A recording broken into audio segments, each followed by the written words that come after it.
Hello and welcome to a new episode of the Untitled Chapter podcast. Joined by my co-host Justin Gaither, I'm Sam Coombs. Today we have another exciting guest as we are joined by Daniel Kurish. Dan is the media relations coordinator for the Miami Marlins and embodies the image of a true journeyman in the world of sports. He has worked in college athletics, minor league baseball, and even the short-lived Alliance of American Football. The story is truly unique and we can't wait to share it with you. So without further ado, here is Daniel Kurish.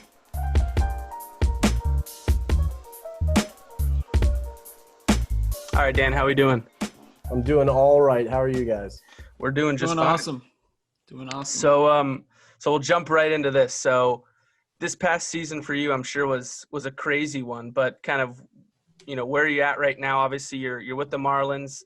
What are you guys up to right now? So off season just started. Our first full week of the off season was last week. So it was kind of a time to reset, rethink what we need to do to get prepared for the next season. Still don't know what the next season is going to look like. You never know right now. But it's just one of those things where I think we took a total of 3 days. We got eliminated on Thursday. Took Friday, Saturday, Sunday to kind of recharge, reset. Granted it's a short season, but we finished the season with 24 games in 20 days or something like that. So it was, just a little time to reset, and now it's time to get ready for next year. Yeah, I mean, it was a crazy year for you guys as a team. It's hard to pick one area to start, but obviously there's the shutdown. Spring training. The Marlins are probably viewed as a team that's going to be last place in the division. They're young. Everyone knows they've got good talent, but they're young. So it's a bit of viewed probably as a transitional year.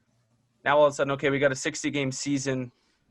What was your mindset coming into the 60-game season, knowing that, this team is, it's a sprint now. It's a sprint, and we've got a shot.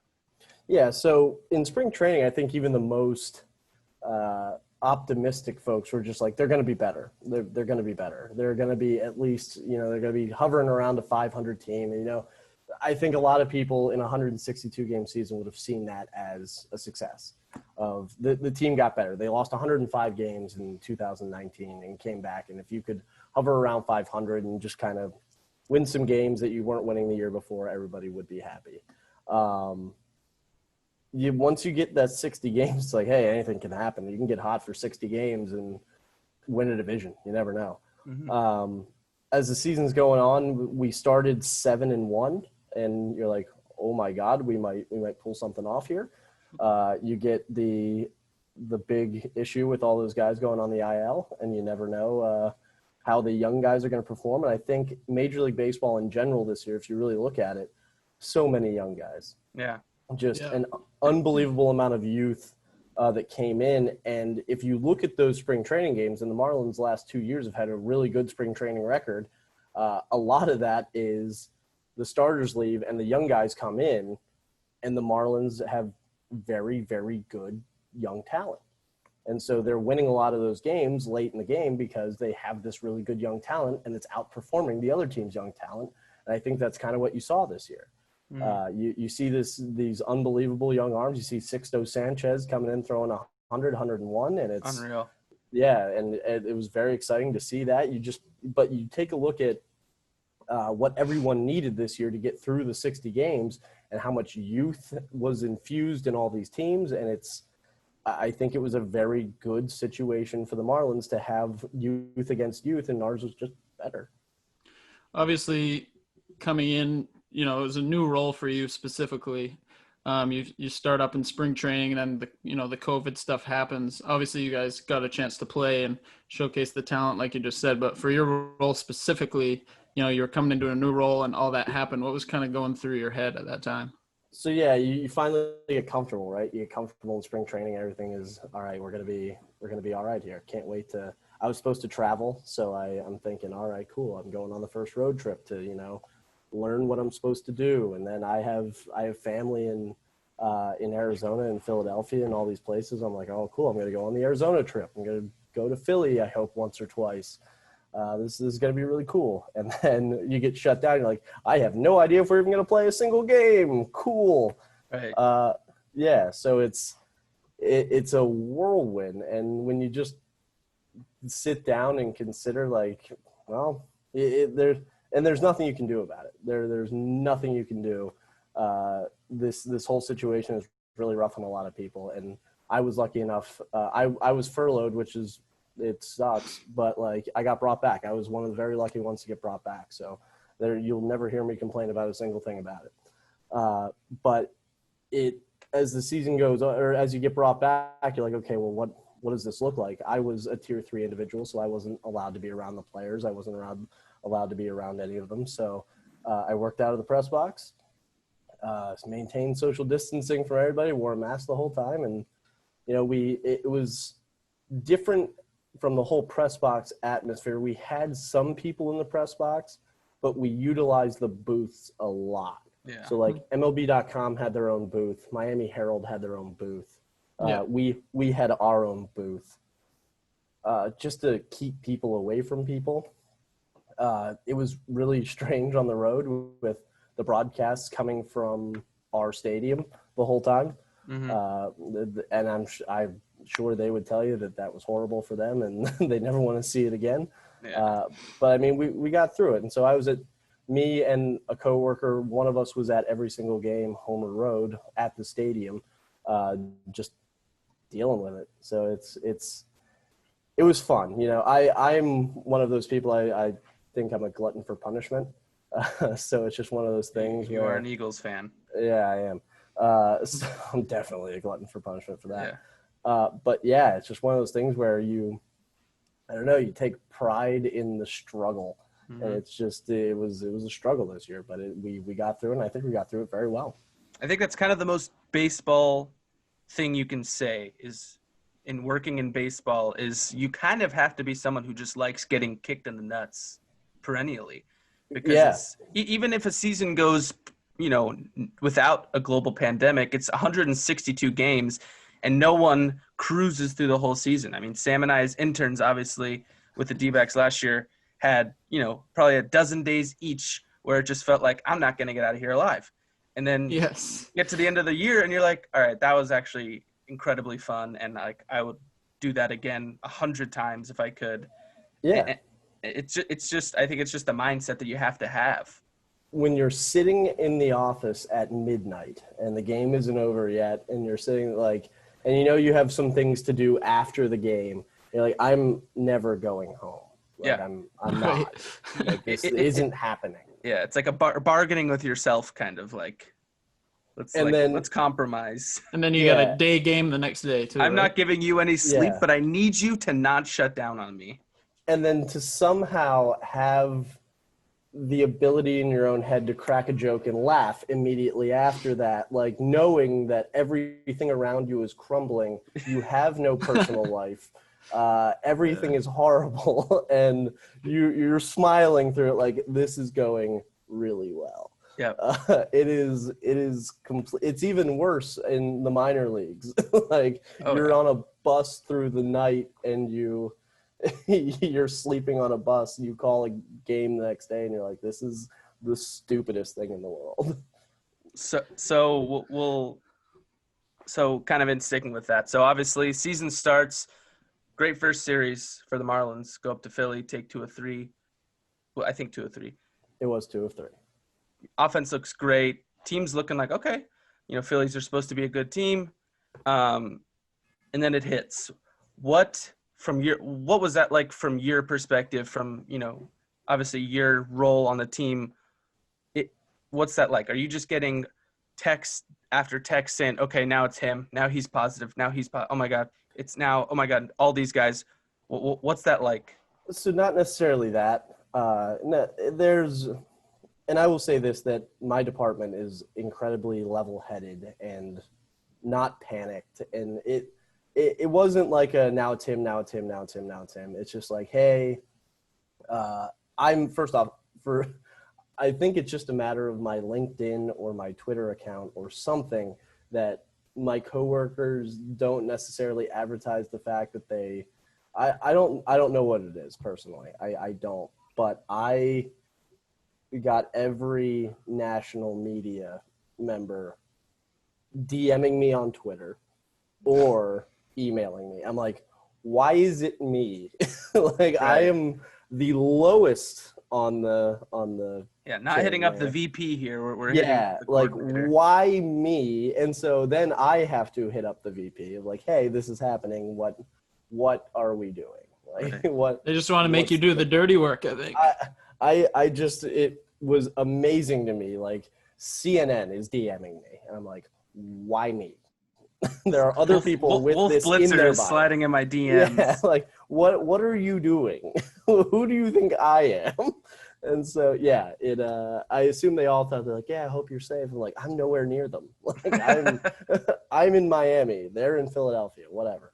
But yeah, it's not necessarily like it's him. It's not anything like that. But, you know, it was just like, hey, we had another positive today. We'll see what happens. Like, and I think the most rough part, at least, was we were the first ones. And so there is no precedent. There is no, you don't know what's going to happen later in the season. Like, the Cardinals have all their positives and they cancel games. Like, that's how it works. If there's a positive, the game is canceled, certainly done. And then you take a few days off and then you see where you're at. Right. Type of thing. Yeah. Being first was not that way. First is the worst. I don't know. Yeah. Are we ever going to play again? Right. Yeah, exactly.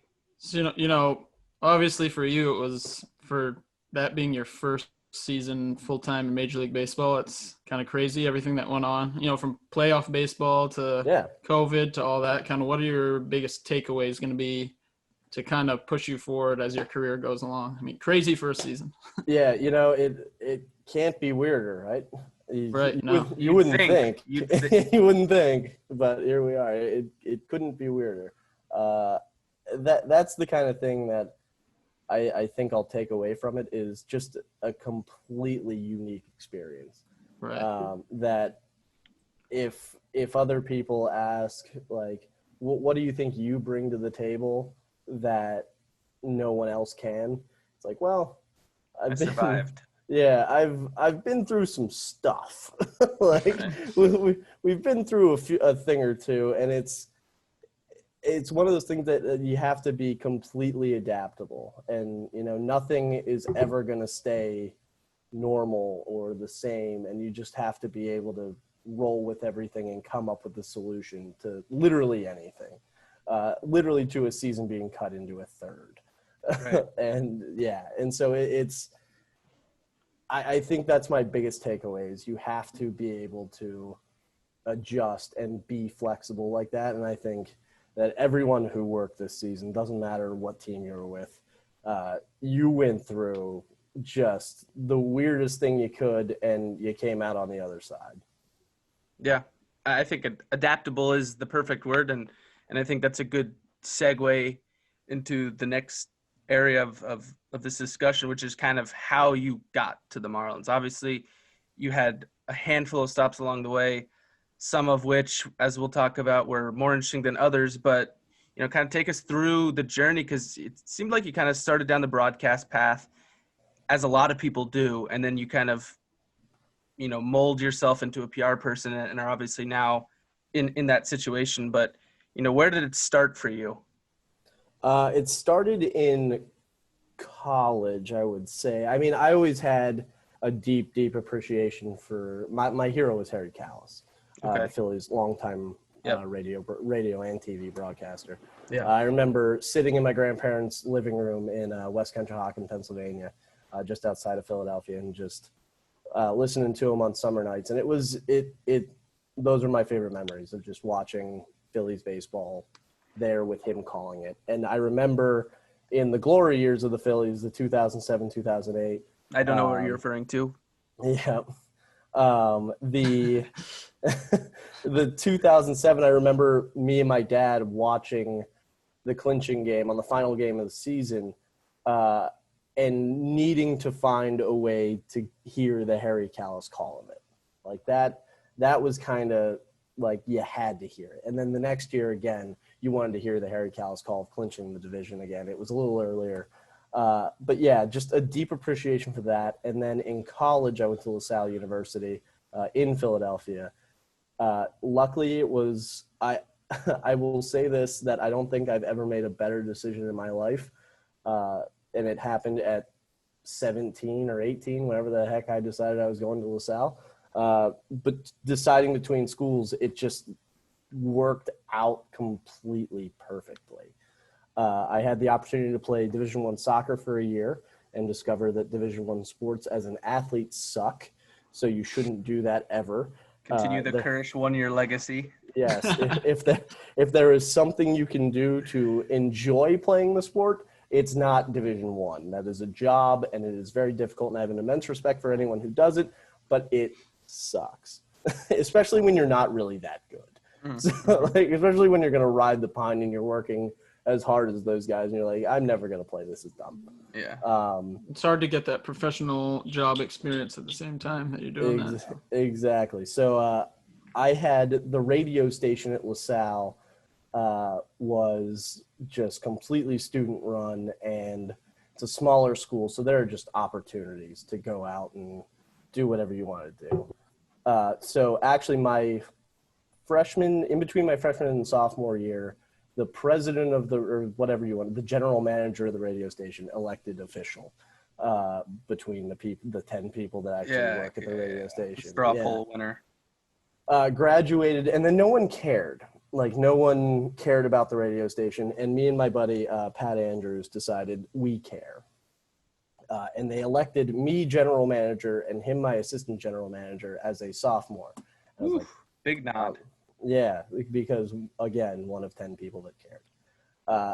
And so we struck up a relationship with the athletic department, which we kind of had before, but not a great one, and said, hey, we want to call the basketball games. Like, we'll do baseball too, we'll do whatever. Just like, here's the student broadcast.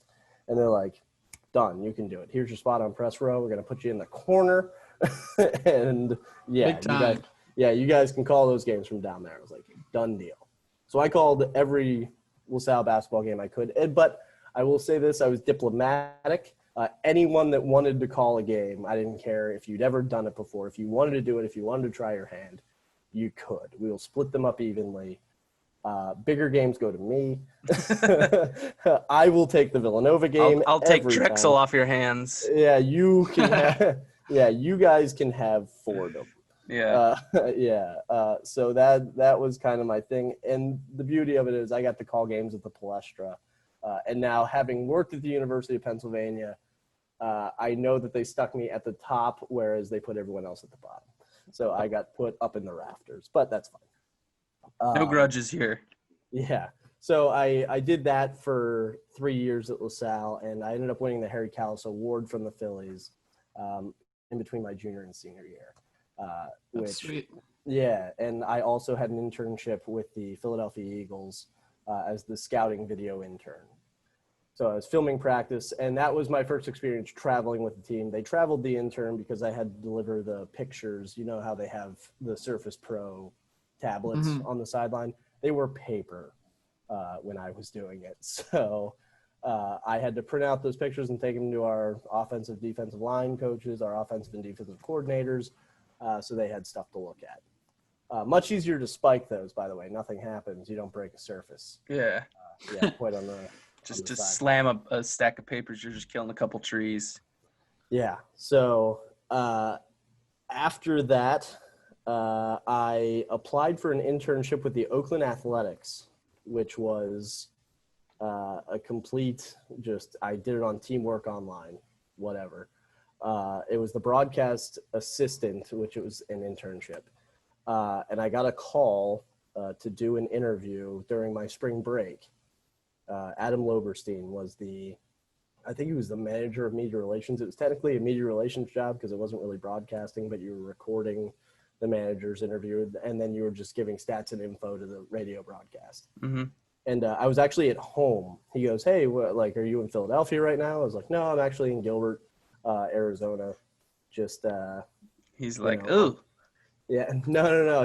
He didn't. He had no idea where it was. Oh yeah. And so I did a 10 or like an hour interview with Adam, and he calls me. He goes, "Yeah, we'll be in touch in a couple of weeks if we want to move forward." And he calls me 10 minutes later. He goes, "I had no idea where Gilbert was, which is 20 minutes outside of Phoenix.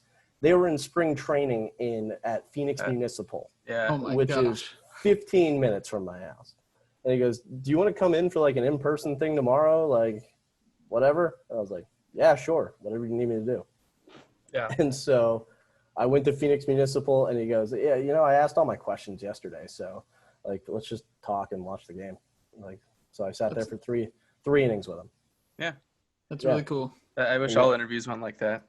Yeah, it was pretty cool with that. So that's how I got in. I actually got the call that I got the job driving back from the University of Dayton, having watched LaSalle win their playoff game or their play-in game to the NCAA tournament against Boise State. So I was at a rest stop in God knows where, central Pennsylvania. And I got the call saying, "How would Harrisburg, you like maybe?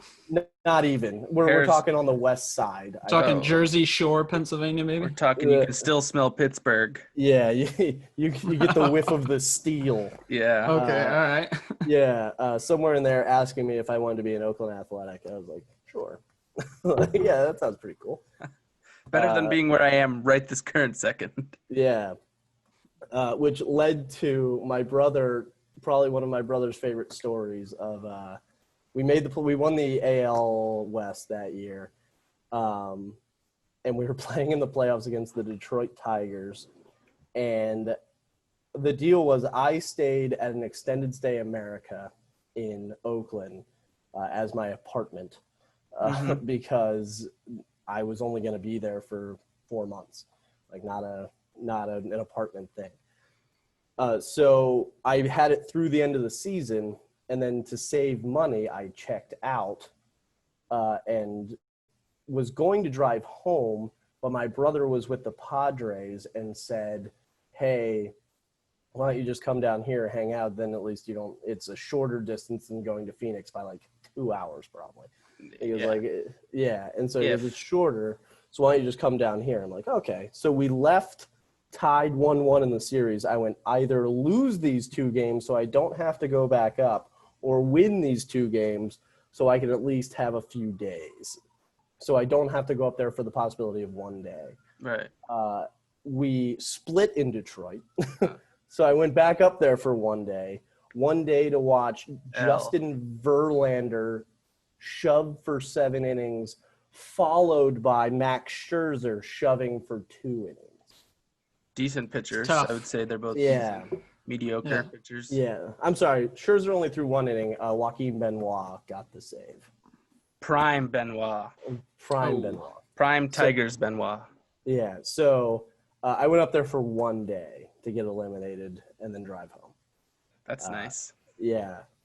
So the next year I went to the winter meetings. I got hired by the Lynchburg Hillcats to actually broadcast something. Actually, I'm wrong there. Holy cow.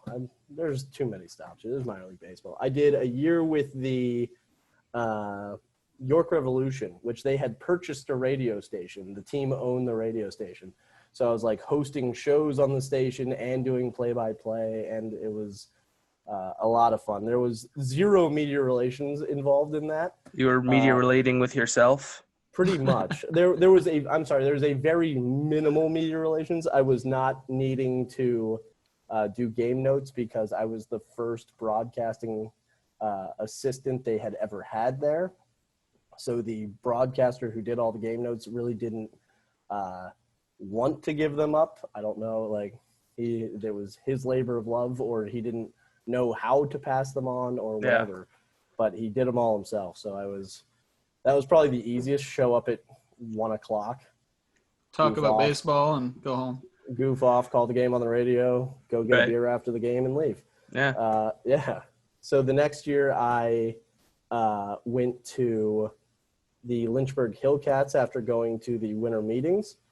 I got hired by the Aberdeen Ironbirds, who are Cal Ripken Jr.'s team, low A for the Baltimore Orioles. Yep. These are some great mascot names, by the way. I know. They're minor league baseball. and did that for 3 years. I would drive back and forth between Philadelphia and Aberdeen, and then eventually it was Lancaster and Aberdeen because I had friends who lived in Lancaster. After that, it was just a shorter trip through the Amish country. Yeah, I was gonna say a couple Mennonites. Yeah. Oh, no. Full on Amish. Wow. Horse Yeah. and buggies. Good for them. There is nothing stranger than coming home at 1 o'clock in the morning and seeing a horse and buggy on the side. And you're like, Pulled where off have to you? sleep. No. Like running down the street, like going home. Like, Oh. where have you been?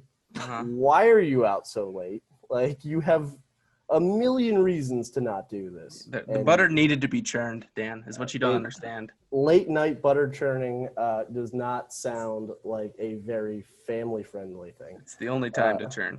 Yeah. So that was a very strange. I will say that was probably the strangest thing I've ever seen is Amish people going home very late and just going like, why? But I will say that there are plenty of Mennonites around that you're like, they're dressed like the Amish, Right. but they pulled up in a car and you're looking at them going, you're a cheater. Yeah, you're Cheater, a fraud. You're lying. They pull you're up in a lying. blacked out Escalade, right? Yeah. Spinning rims. Yeah, you're like you're like you couldn't commit to it. Come on, Yeah. man. Like That's half-assed. Yeah. I don't drive a car unless it's convenient. Like, dude, if you're gonna do it, do it. So minor league baseball, you hear about it being such a grind and so different from Major League Wild. Baseball, but because you do so many things. Like, what was your biggest experience in terms of the grind in your 5 years of doing minor league baseball? Yeah, there's a couple. So I have slept in our clubhouse a couple of times. So that was the big thing is there was no so the problem with Aberdeen was, and it's not a problem. It's a problem with rent, but it's the Aberdeen Proving Ground is a place where they test military equipment. So it's a giant military base on just right down the street from the stadium. Stadium's right off of literally on 95. Like if you hit a ball over the right field fence 500 feet, it's on 95. But since it is a military base, they know what the stipend is for housing for the military. I think it was like $2,000 a month or something like that. And so everything in Aberdeen was that price. So you're like, I don't make that. We're not doing this. Right. It's minor league baseball. I don't make that much money. Right. Yeah. So I would either live with my grandparents up in Philadelphia and drive down, which if you're asking yourself how much in tolls could that possibly cost, it is $16 a day. I was going to say, it's at least 10. Yeah, it's 16 because there is an $8 toll 2 miles up from the stadium because there's a casino there. Gotta love the Northeast. Yep. So, and then of course you have to pay the $8 for the privilege of driving through Delaware. Which is a privilege. You it will is a show some privilege. respect to Blue Hen Country. I will certainly show some respect. I love Delaware. The first state. It's the Elite. first state. And they produce elite quarterbacks. And a complete Elite. lack of tax. So you got to love them for that. There you go. Bang. Little yeah, Rich so- Gannon. Yeah. So the worst was we played the Vermont Lake Monsters, which, don't get me wrong, favorite road trip of the year. Burlington, Vermont is a great city. So we would go up there. It is 8 hours on a bus. My first year, it was the first road trip of the year. We played a doubleheader that went 10 innings. The second game went 10 innings, and you're only playing 7 for doubleheaders in the minor leagues. So we left at midnight and got in at 8 a.m. Same thing coming back minus the doubleheader. We got in at 5 a.m. And so, and so the problem with me is I have to be back in at 10 or 11. I'm like, I'm not going to drive an hour to Philadelphia and an hour back and waste those 2 hours. Like, that's just stupid. So I would sleep on the couch in the coach's office, just sleep in there and then go do the game. Get your 5 hours, whatever you can. Get a Red Bull and let's do this thing, Man. But yeah, so that was one. The other was I won't throw him under the bus here.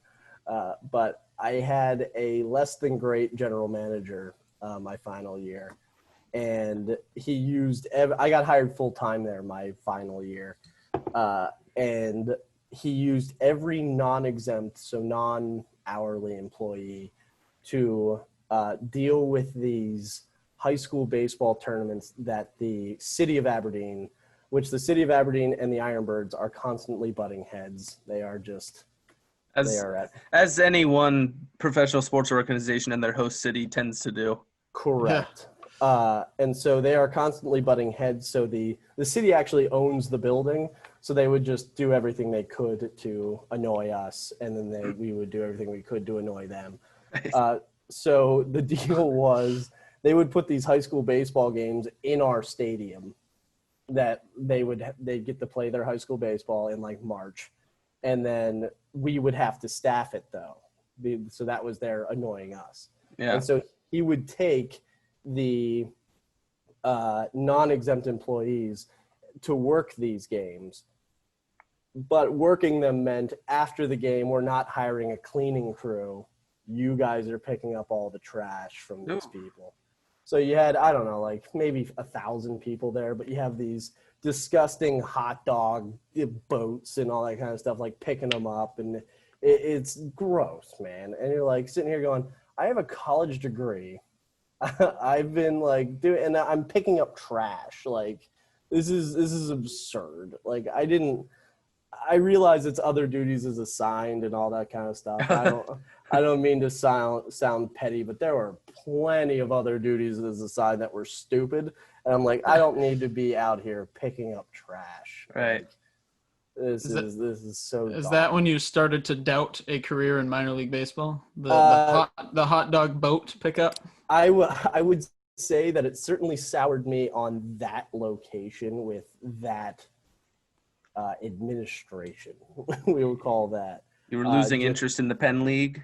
Yeah, and I love the Penn League. I love the people I work with. I have lifelong friends from there, but there was just and everyone else knew that it sucked. And the funny thing was I had it was me and 2 coworkers. We're all going to get a house together because that's what you needed. You needed like 3 or 4 people to be able to rent anything. Yeah. And we all agreed. We're like, yeah, we can't wait to move in. Like we'll find this 3-bedroom like townhouse that was pretty affordable. And then all kind of silently said, like without saying a word to each other, like, yeah, I might be looking elsewhere. And all 3 of us quit within a week. Wow. I might have my ear to the ground. Yeah. And so all of us quit like within a week, just knowing that this wasn't it. Yeah. So from there, now's where we get a little interesting. Because now we're talking shots. Now a little pigskin. Bad news, very bad news from 2 days ago. So I have the starter shirts from the Hot Shots, the actual nice like dry fit ones. Yeah, I'm still waiting for mine. Yeah, I was gonna of say, course you are. Yeah, it's in the mail. It's in the mail somewhere. All right. Yeah, I just mailed it out. So USPS. Yeah. They have been like the lettering has been coming off. Sure. It had, like slightly, not Elmer's bad. glue only holds for so long, man. Well, iron on. It's not even. These might have been stickers that they just like slapped on there. Yeah. The S has come off, and I now own a shirt that says Hot Hots. So yeah, I looked at it. And like, hot yeah, the hot. No, there's no Z hot either. The hot It's hot. like the era Ona Hot Hots. So, and the axes are coming off. It is rough. You've seen better days. So that was I quit my job in Aberdeen knowing that I could come back and work for Major League Baseball at the Arizona Fall League, knowing I could do that. Yeah. So I did that, and when I came back, I was still looking for a full-time job, and I saw the AAF was opening up, and I saw that Arizona was going to have a team, and I was like, holy cow. It'd be very strange to get a job in sports and not have to move. Like, it'd be very. For context, I've driven across the country 15 times now. Right. It would be a little too convenient. Yeah, And so I was like, screw it. Like, if there's a job, I'll apply for it. Like, it'd be really cool. They did have a job, and I did apply for it.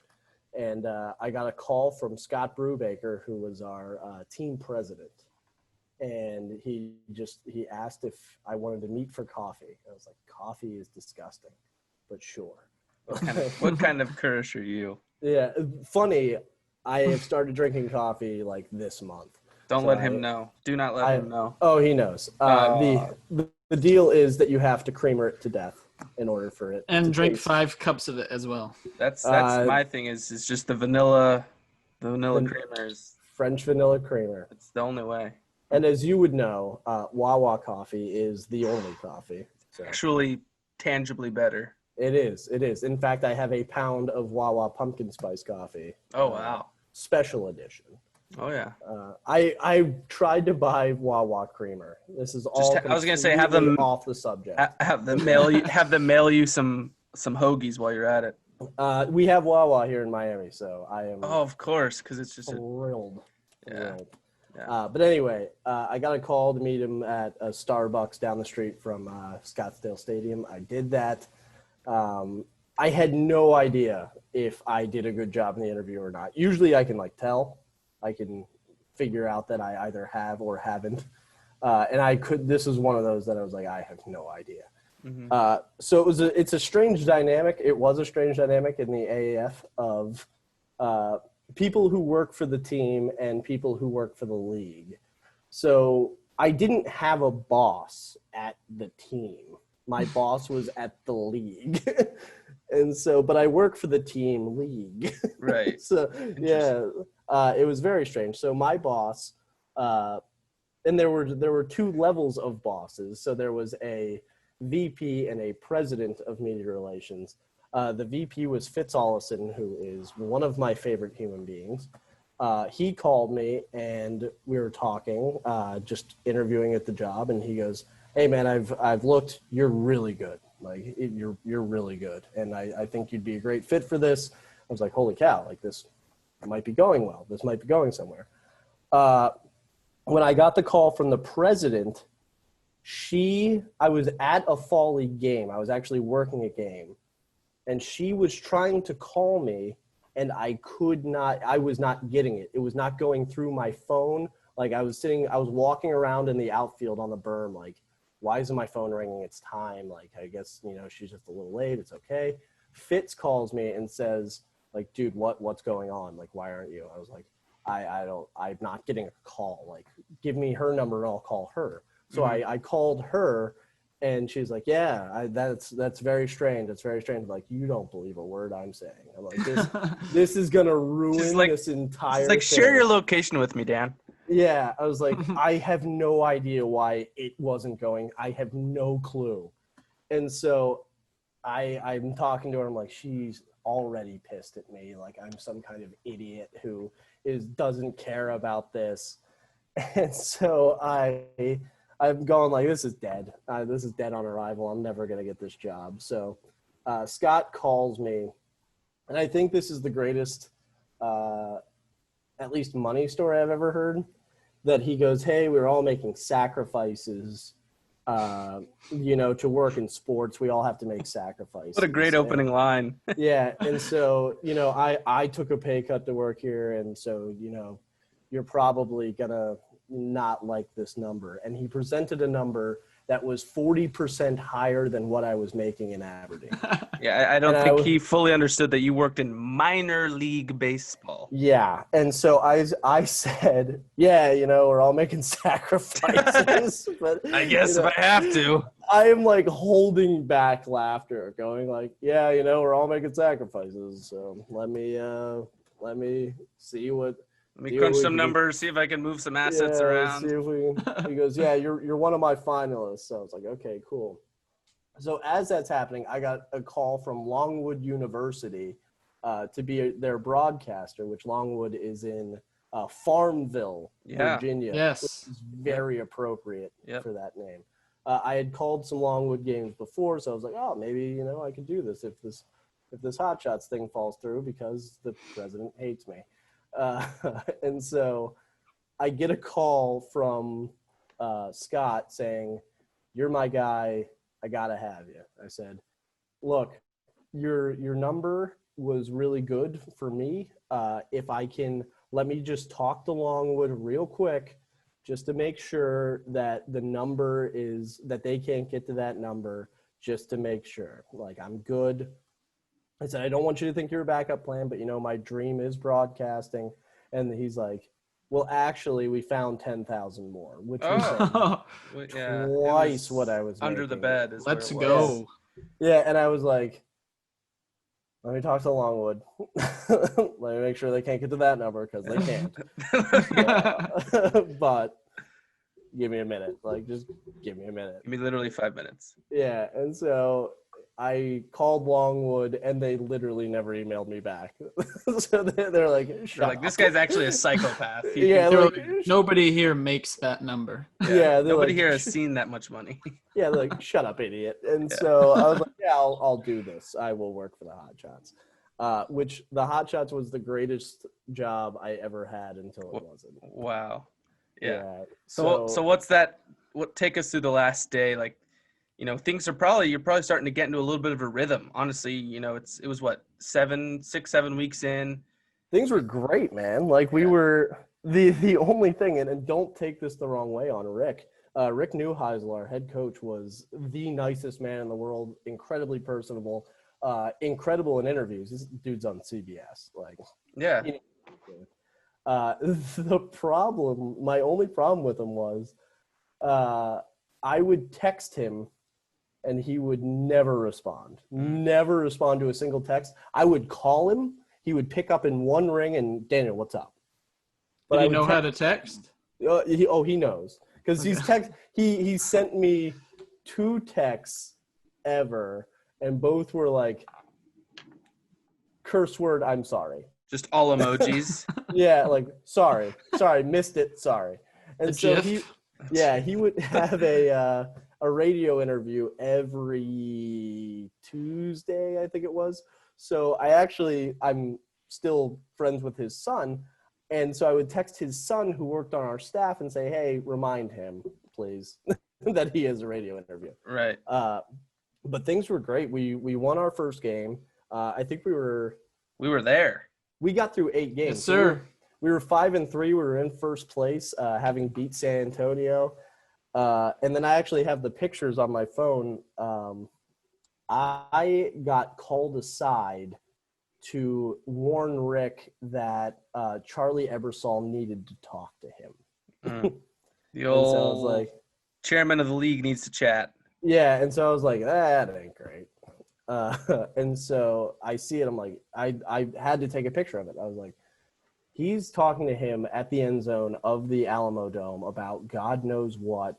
And there's rumors that we're floating. There was a different disaster every 3 weeks with the Hot Shots of if we were going to die or not, like if the league was going to fold or not. There was the first 3 weeks was the guy who was supposedly with Charlie came up with the idea for the AAF, which I'm fairly sure you didn't come up with the idea to play football for money. It's a new business model. Not exactly a brand new idea of, hey, we're going to play football and try and make money at and you it. charge people to watch the game. Watch it. And then if you want to come into the stadium, you have to pay another fee. And then if you want food while you're there, and if you'd like to dress up like another grown man, you can also pay us exceptional amounts of money to do so. For $100, I will give you a shirt with someone else's name on it. Or maybe even not someone else's name. Maybe it could be nothing. Maybe just a Hot Shots on the back. Yes, it could be just a 19 on it. Like, good for you. I say with 25 jerseys in my closet right now. Exactly. I own many grown men's jerseys. Exactly. But yeah, so that was the first one. The second one was the infusion of, what was it, $285 million from the guy from the Hurricanes. Yeah, who I cheer against the Hurricanes vehemently now. Wow.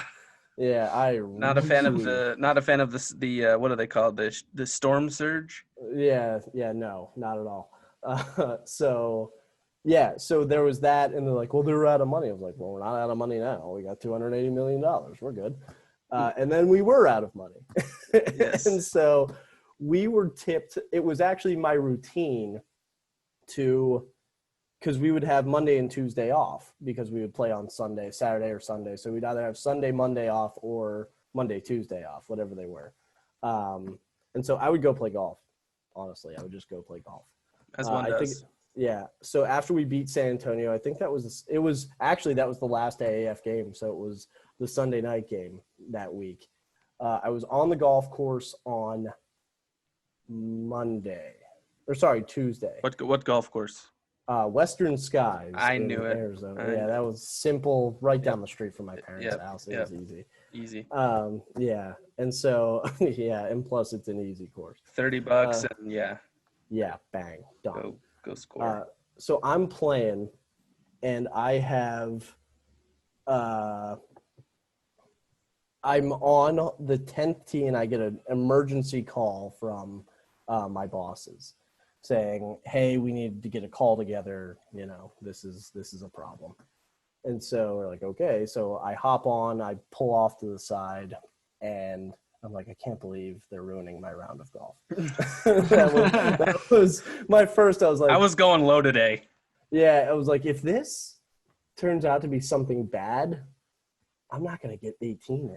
I'm not going to be able to do it. Priority number one. I will say this, that I literally have not quit around for anything ever. I have never done it. No reason. They get a call saying, hey, he's considering filing bankruptcy tomorrow, that he could file bankruptcy. Charlie's trying to talk him out of it, but it might not. It's never good. Yeah, and he's trying to talk him out of it, but that's not the conversation. Who knows? And so I'm like, well, this is bad. This sucks. So I look at the 10th tee. We were on the phone for an hour, and we were just sitting there going everyone's in shock, just going God, we could be jobless tomorrow. This sucks. Mm-hmm. And so I look at the 10th tee. I'm like, I legitimately can't. I'm not doing this. I'm going home. I don't know what the hell's going on. And so we go home. They say he's gonna do it. If he's gonna do it early the next day, early on Wednesday. And so he was on the East Coast, I'm on the West Coast. So I'm like, if this happens, it's gonna happen at 6 o'clock in the morning. Right. I wake up to nothing. I'm like, did we make it? maybe we dodged it. Yeah. Maybe we made it through. Maybe he found a few mil. Yeah, well, it wasn't about money. It was, I'm assuming he saw the impressive backlog of bills that we just hadn't been paying. And all those beans and hot dogs in the press box. Yeah, and so he's probably like, I'm not paying for that anymore. I'm not paying these back bills, so no. And so no less than 10 minutes after I was awake, Darren Ravel tweeted that the AAF was going under. And I was like, I've been fired publicly on Twitter. Yes. Yeah. Cool. By you and me both. Yeah. So actually, it is devastated. And even better, I screwed that up too. In my own running around, I didn't tell anyone else, hey, this is what's going on, in my own problem. Instead, me and my assistant, Brent, grabbed a 12-pack of beer and drove to the facility and had a meeting with all the coaches who had been drinking for several hours. That is fantastic. Yeah, and so we had that meeting, just hey, really appreciate everyone. We're all lifelong friends now. That was, and you know what? We're all really shots forever. Exactly. We are all shots forever. And, the players were there, and no one quite broke me down like Scooby Wright, who, again, still talk to today. Scoob's a great guy, but Scoob, was just, bear down. Scooby was, took it pretty hard, but just because I've never felt more of a team. I've never felt more connected to a team than this, ever. Wow. Rich Rod, big diss to Rich Rod there. You know what though? Like that was a huge credit to what Rick Neuheisel created there. Like he really did create it like a family, and that was a really close knit team. And like even in the front office, like the people, these are all a close knit team, and nothing could really connect more people than just the sheer tragedy of all of that. Yeah, like shared devastation. It's a unique fraternity of people for sure. Yeah, and like we all really liked each other legitimately. There's nobody that we disliked in the front office, and then you all take this hit and you're like, this sucks. There were people who quit jobs and like moved across the country to do these things, and it's like this is a travesty. Yeah. But yeah, it was a wild experience. And so, but when you look back at the log of like we stayed in San Antonio all of the month of January, and none of those hotels were paid. Like all the teams stayed in different hotels. So there's 8 hotels that never got paid. The Alamo Dome never got paid. Sun Devil Stadium never got paid. Like all free these, rental. But your game day interns got paid. That's all that matters. Sure did. I think I received pay for every day I worked, but not a second more. So I didn't get any severance. I didn't get any of that. Like, yeah, I didn't get even. But the great news was I worked full time there exactly 2 days long enough to get unemployment. There you go. Huge. Bang. Yeah, paid golf. Bang. Yeah. So exactly 2 days long enough, which lowered my handicap to 6. That is, we do like that. So yeah. So incredible. Before we kind of wrap up, there's something Sam and I both kind of wanted to touch on with you, something that we both noticed kind of from afar, with the shots, and then me working with you a little bit at the Fall League. We both noticed that and you kind of touched on it with talking about Scooby and some of these other guys, but you really seem to develop these close relationships with the players. And as someone who is, on the cusp of kind of breaking into this industry, it seems like kind of a daunting task, because when you're the intern, you walk through the clubhouse, with your tail between your legs, and you don't want to get in anyone's way. Yeah. Is it just a personality thing for you, that you're just the type of person that if everyone in the room hates me, I probably just don't even notice because I'm busy like talking? Or is it just something that you make a concerted effort to do? Because it seems like whatever it is like these players like you and are receptive to it. It is a personality thing. I think I'll quote Paul Jensen, who I worked for at the Fall League for a long time, of never meet a stranger. You've never met a stranger. Everyone, you know everyone the second you meet them. Like you treat everyone the same. And I think that's important with players no one's bigger than anyone else. Like, and I know some people think they are but if you're able to joke around and like, and there's fine lines. There are fine lines of things that you can joke around with guys about, and things. There's timing things. There's all sorts of nonsense that you can get into that could irk somebody, and then if you irk somebody, you probably irk someone forever, and then you're in the doghouse forever with that person. Yeah. But it's just one of those things where I don't know, just being friendly with people and learning people and. I don't know. And I kind of heard it a little bit in spring training this year of some people came to me like, hey man, like maybe slow down with kind of inserting yourself into this like so soon. And like, I completely like kind of an earn your place type of thing. Right. Yeah. While I agree with that somewhat, the idea behind like, I can't joke around with somebody who has joked around with me, like, is not acceptable to me. Like if they present like the friendly attitude and like crack a joke, like I'm not gonna not crack one back, like because you don't have the service time to do so. Exactly. And that is all nonsense to me. That we're all, no one's above anyone, like everyone. Just people. Exactly. Everyone is everyone, and it doesn't matter who you are, where you came from, what you do. Like we're all just be friendly with people. It's not that hard. I don't care if you're Pete Alonso or Mike Olt. Like what? Sorry, Mike. I was gonna say you got to be careful who you're throwing the doghouse there. I will say this: but if Pete Alonso's our top, I have more questions to follow. Yeah, I will say Pete was great in the fall league, and like I had a really good relationship with Pete.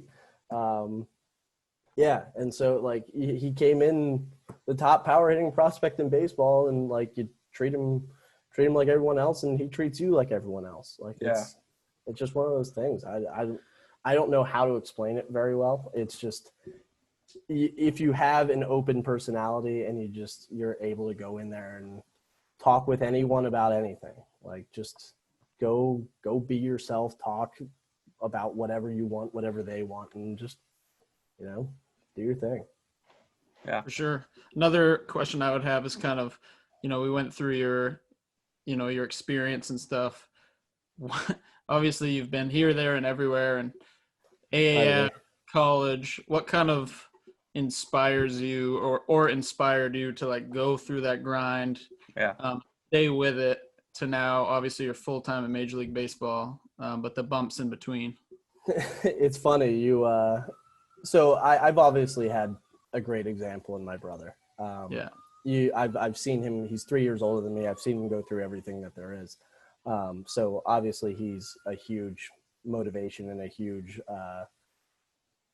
just someone to look up to. And it's as much as he knows or as much as he doesn't notice it or whatever, like that guy is absolute motivation and absolute, just a role model for me. But yeah, it's funny that I thought about this earlier, and I don't know if you guys listen to Mike Birbiglia. He's a stand-up comedian. Yeah. He's funny. He's funny. Yeah. He talks about going through the early days of stand-up comedy, and it's not that much different from sports of you have to go through all this. He was sitting in tiny rooms with one person laughing, and he had to trick it. He goes, it's a complete disillusion where you have to then go home and go, this is going really well. Yeah. Like, it's a great perspective. That was a great set. Exactly. That was amazing. That was really good. Those all did. So it's not that much different in sports where you have to, again, you're sitting there at 1 o'clock in the morning and you're making not enough money to go out the next night, or because you couldn't go out the next night if you wanted to because you were working, and you got to sit there and tell yourself, this is going great. This is awesome. Like it's just one of those things where it's just complete just disillusion. You just have to trick yourself into thinking that this is fun, and then eventually you're done tricking yourself and you're like, this is fun. Eventually you make it far enough, and I think there is a big benefit to just sticking it out. Like I know plenty of people that have quit and moved on to normal jobs, and like good for them. They work 9 to 5s. They have weekends off. They do all that. They probably make way more money. Yep, and they enjoy their time. But that isn't something that I'm wired to do.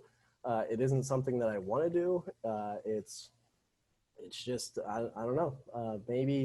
Maybe someday down the line I have a family, and I'm not spending enough time, but I don't see that happening anytime soon. And lucky for me that I have a girlfriend who works in sports as well, and so she understands, and that's a huge thing. Like with relationships, is finding someone who understands. Right. Because it's tough. It really is. Yeah, I think that I think that something that you kind of hit on there that I think kind of carries forward is not only like the people that you carry with you, but like surrounding yourself with other people who have kind of the same aspirations as you can be like a big thing in, like you said, kind of driving. And obviously you've had, Patrick there your whole life, but you meet people along the way who kind of have that internal thing that's pushing them as well. And surrounding yourself with those types of people can be equally as important. And Sam and I talk about it often actually is, you talk about these people who get other jobs, a 9-to-5 in finance or whatever it is. And that's not to disrespect anyone who has those jobs. They're good jobs, but when we're hanging out with them, visiting the high school buddies, they're asking me about my job. I would say the exact same thing. I don't Definitely. talk to many of my friends about their jobs, and I will ask, but Right. then They don't want to share. Yeah, they don't care. Like, and they don't want to share. They know it's not fun. Like, it's not what we do. It's not anything like that. I will say this, that something that's very important to learn that I wish I would have known when I was younger, and really put it into practice.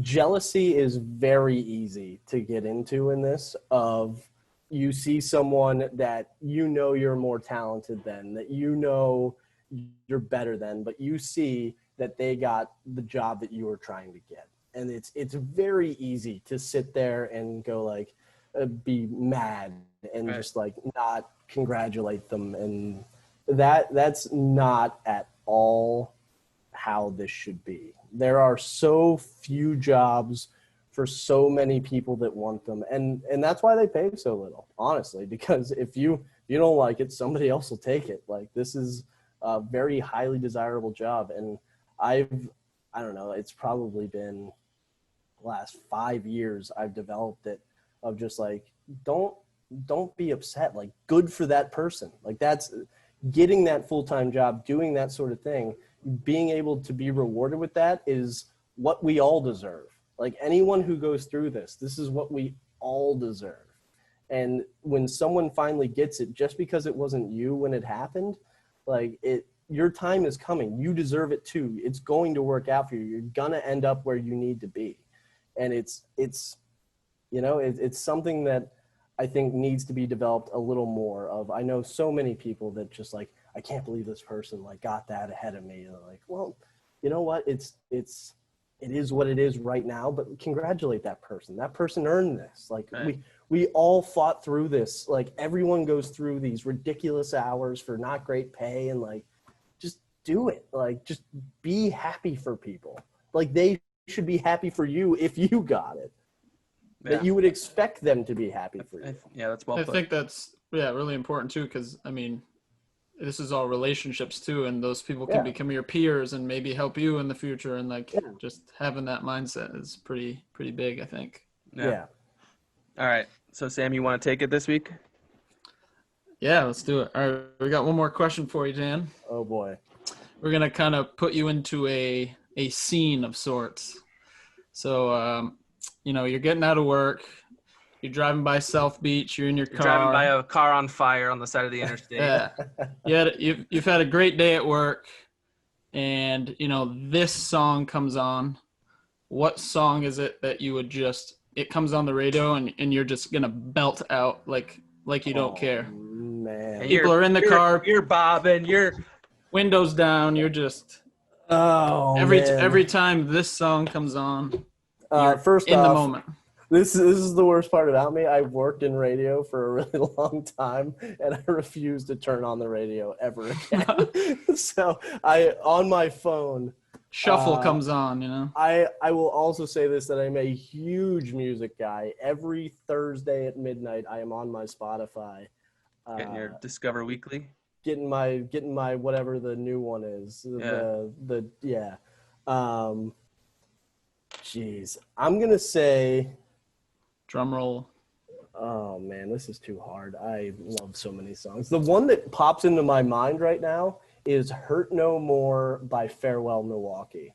Wow, interesting. Yeah, that is the first one that popped into my head. If it's I'm going classic, it's or maybe guilt. Oh, go ahead. If it's something that I'm not saying classic. I'm saying like one of my favorite songs ever. Came Out Swinging by the Wonder Years. Okay. Yep. Anything by or Don't Stop Now by the Maine. Okay. Nice. The Maine. Wow. Yeah. That's any guilty pleasure ones? Yeah. Oh God. I put. Who the heck? I gotta look it up. I just added it.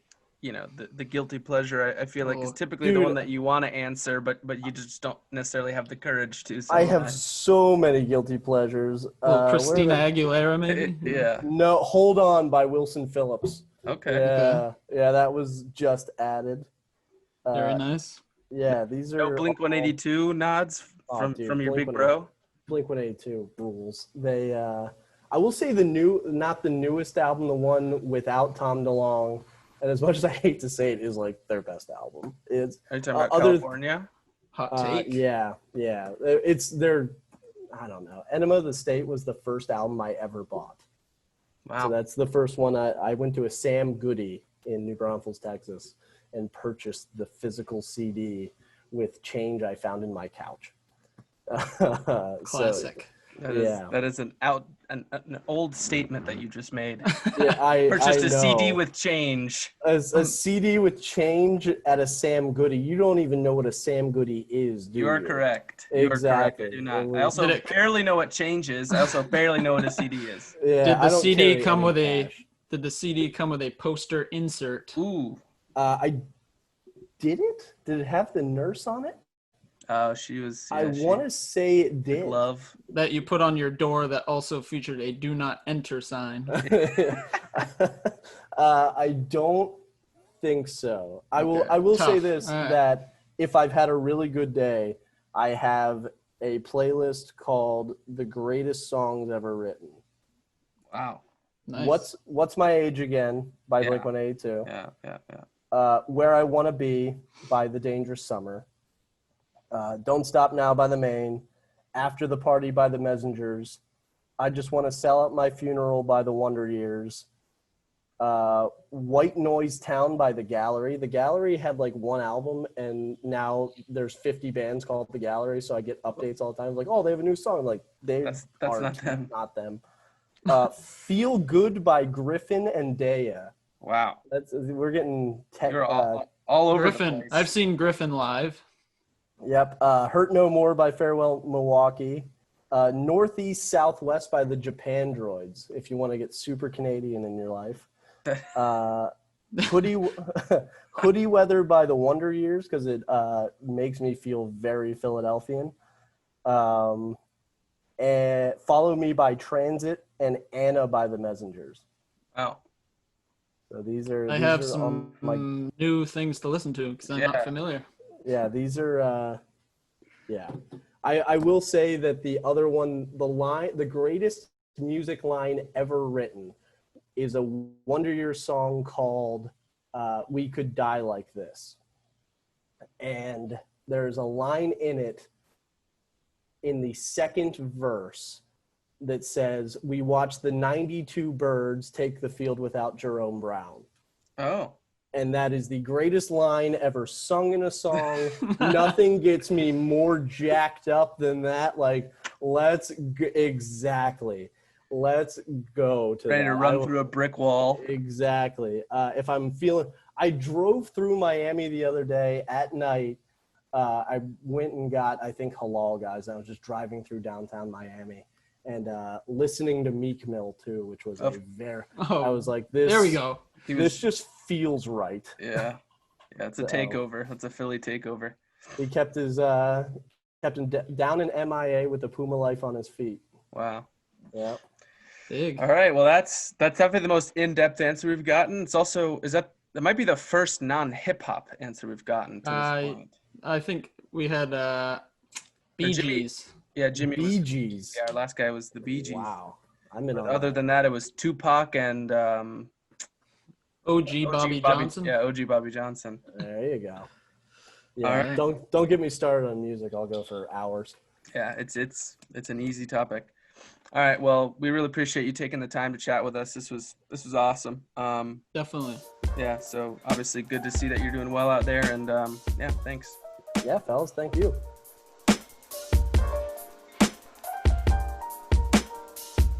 Thanks again for tuning in to another episode of the Internal Chatter podcast. We want to give special thanks to our guest, Dan Kurish, for taking the time to chat with us, our talented editor, Jacob Franklin, as well as our social media content coordinator, Steven Onaveros. For Sam Coombs, I'm Justin Gaither. Stay tuned, folks. We'll chat soon.